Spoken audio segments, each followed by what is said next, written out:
Porém, todos os sócios participam, além de participar dos lucros e dos prejuízos, participam da responsabilidade como qualquer outra sociedade. Né? Não, deu muito ruim, desconsiderou a personalidade jurídica, pode acontecer. Muitas vezes o investidor ele não gosta da ideia de SPE quando é um investidor que está começando no mercado, quando ele não conhece da área imobiliária, quando ele é muito avesso a risco. Assim, mas aí eu já ouvi falar que se der um problema lá, pode ser que chegue em mim.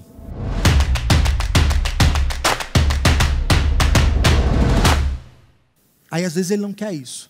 Existe uma outra estrutura, a SCP, Sociedade em Conta de Participação, que é a sociedade mais diferentona que a gente tem no nosso regramento.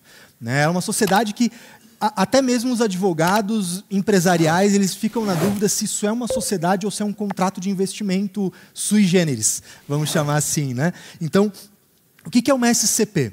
Você tem dois tipos de sócio, o sócio ostensivo e o sócio participante. O que é o sócio ostensivo? É o cara que mata no peito. É o cara que diz assim, eu vou fazer esse empreendimento no meu nome, no meu CNPJ, e se der ruim, sou eu que tomo a bala. Esse é o sócio ostensivo. E o sócio participante é o cara que investe, aporta algo. Esse algo pode ser dinheiro, pode ser terreno, tá? Tanto faz. Mas ele aporta, participa dos lucros e prejuízos, pode participar da gestão até, mas ele não aparece para terceiros. Da porta para fora, o sócio participante não existe. Por isso que antigamente, no Código Comercial, lá de 1850, era chamado de sócio oculto. Porque ele não aparecia para ninguém. Não se engane, ele é oculto para todo mundo, menos para a Receita Federal. A Receita Federal sabe exatamente quem é o sócio participante. Tá? E quando que a gente costuma usar a SCP? Claro, assim, tudo isso tem vários usos, tá, galera? Assim, não resumam a só isso que eu estou falando para vocês. Daria para ficar 4 horas falando só disso aqui. Frouxo.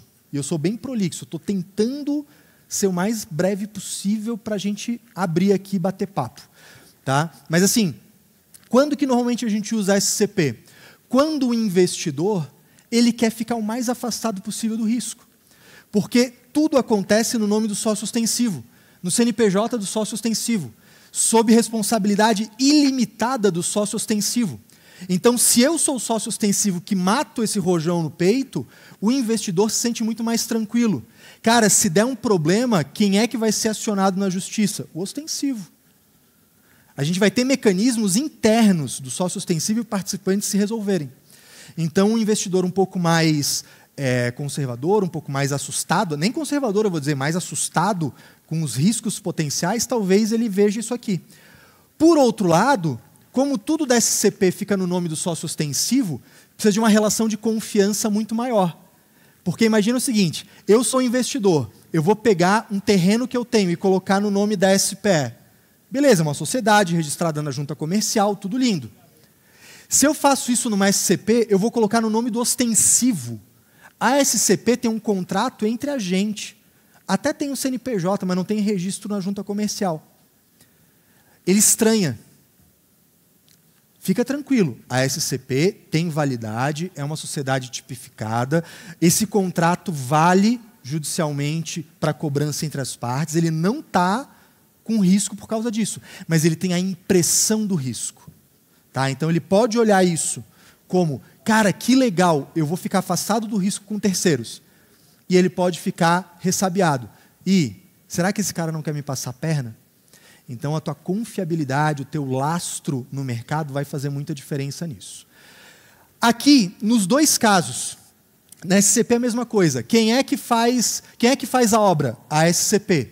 No nome CNPJ do ostensivo, mas é a SCP. É na contabilidade da SCP que aparece a obra, a receita, o custo, o tributo. E os sócios recebem lucro, que graças a Deus é isento. Né? Não sabe aí com a segunda etapa da reforma o que vem por aí, mas até que se prove o contrário, né, tá valendo a isenção do lucro, graças a Deus. Isso é ter uma sociedade juntos. Outra coisa é operar um negócio juntos.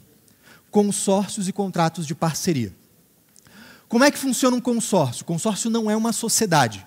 Um consórcio é eu, pessoa jurídica, e você, pessoa jurídica, a gente se junta para executar junto alguma coisa. Você tributa a tua parte, eu tributo a minha.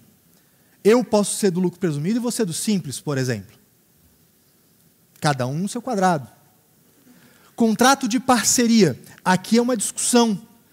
Porque o contrato de parceria é um contrato não tipificado, ou seja, ele pode existir porque não há proibição, mas ele não tem uma lei dizendo especificamente como é que ele tem que acontecer.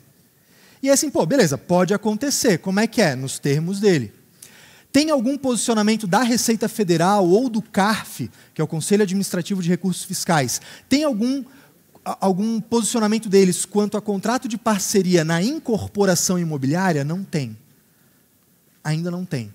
Mas tem no loteamento.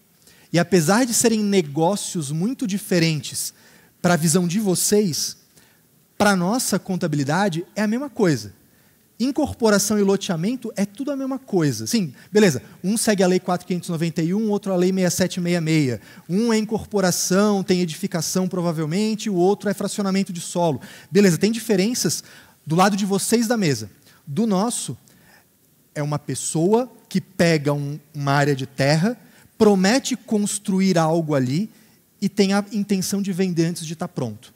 Então, contabilmente e tributariamente, incorporação e loteamento são muito parecidos. Por isso, eu pego emprestado o que a Receita Federal e o CARF falam sobre contrato de parceria. E a visão deles... Caio, mas então é o que vale? Sim, é o que a Receita Federal vai falar se ela for te fiscalizar. Não quer dizer que é o certo. Aí entra a galera do jurídico para discutir essa parada no administrativo, no judiciário e etc. Tá? Mas o que a Receita Federal e o CARF falam sobre o contrato de parceria?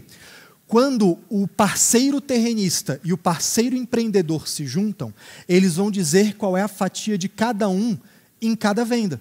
Então, assim, quando a gente vende aquele imóvel, 60 é de um, 40 é de outro, então, teoricamente, um deveria tributar os seus 60 e o outro deveria tributar os seus 40 daquela receita de venda. Tá? Por isso que eu coloquei em pares, porque... Claro, tem particularidades de uma coisa para outra, mas SCP e SPE são muito parecidos. Funcionam muito como uma joint venture. Você junta pessoas para fazer um objeto delimitado. E aí vai partilhar lucro disso. Aqui a gente tem uma operação conjunta, uma joint operation. A gente tem pessoas se juntando para executar juntas, ainda que seja a minha parte, o terreno e recurso financeiro. Mas a gente está se juntando para vender juntos. Essa é a visão da Receita Federal sobre o contrato de parceria.